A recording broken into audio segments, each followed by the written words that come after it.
નમસ્કાર મિત્રો, સ્વાગત છે તમારું આપણી આ યુટ્યુબ ચેનલમાં જેનું નામ છે ગુજરાતી જીકેની જમાવટ.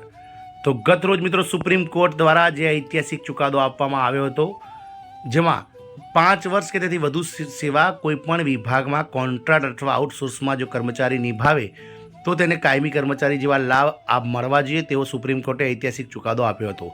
આથી વિવિધ રાજ્ય સરકારો જે છે તે મિત્રો પોતાના વિભાગોમાં બોર્ડ નિગમ કોર્પોરેશનમાં કામ કરતા જે કર્મચારીઓ છે, આઉટસોર્સિંગ અને કોન્ટ્રાક્ટ કર્મચારી, તેમને મિત્રો વિવિધ લાભો જાહેર કરવા સાથે જ અમુક રાજ્ય સરકારો કાયમી કરવાને લઈ અને મિત્રો કવાયતો હાથ ધરવામાં આવી છે.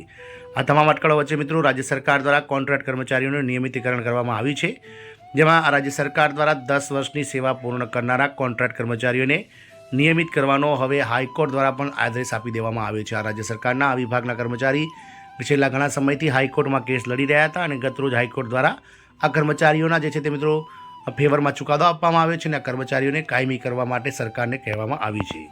કોન્ટ્રાક્ટ કર્મચારીઓના નિયમિતીકરણની વાત કરીએ તો હાઈકોર્ટે આજના વિડીયોમાં આપણે વિગતવાર જાણીશું કે મિત્રો હાઈકોર્ટે કયો ચુકાદો આપ્યો છે, કઈ રાજ્ય સરકાર દ્વારા આવો ઐતિહાસિક ચુકાદો લેવામાં આવે છે, તેને લઈને વિડીયોમાં વિગતવાર ચર્ચા કરીશું. તો વિડીયોના અંત સુધી આપ બન્યા રહો અને જો ચેનલમાં આપ નવા હોય તો અમારી ચેનલને તમે લાઇક, શેર અને સબસ્ક્રાઇબ કરવાનું ભૂલશો નહીં.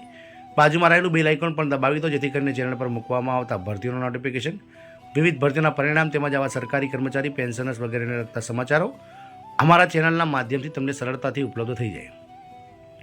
તો હાઈકોર્ટે દૈનિક વેતન કર્મચારીઓને નિયમિત કરવાની નિવૃત્તિ લાભ આપવાનો આદેશ આપ્યો છે. કોર્ટે દેવેન્દ્ર કુમાર શર્માની અરજી પર સુનાવણી કરતી વખતે આ આદેશ આપ્યો હતો, જેમાં તેણે નિર્દેશ આપ્યો હતો કે અરજદારને 2006થી નિયમિત કરીને તમામ નિવૃત્તિ લાભો આપવામાં આવે. અરજદારને 1985માં દૈનિક વેતન કર્મચારી તરીકે જુનિયર ક્લાર્ક તરીકે નિયુક્ત કરવામાં આવ્યા હતા.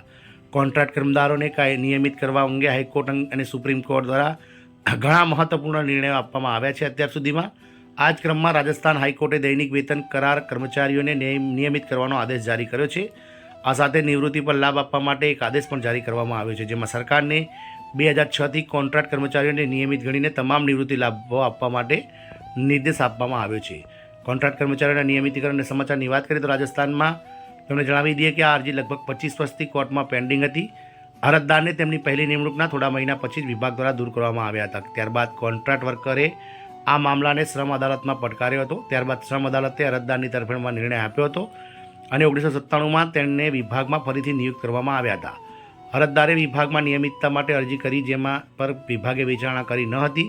આ અંગે અરજદારે વર્ષ 2000માં હાઈકોર્ટમાં અરજી દાખલ કરી હતી અને 60 વર્ષની સેવા પૂર્ણ કર્યા પછી તેઓ 2020માં નિવૃત્ત પણ થયા હતા. આ મામલે હાઈકોર્ટે કોન્ટ્રાક્ટ કર્મચારીને કાયમી ગણીને તમામ લાભો આપવાનો આદેશ આપ્યો છે.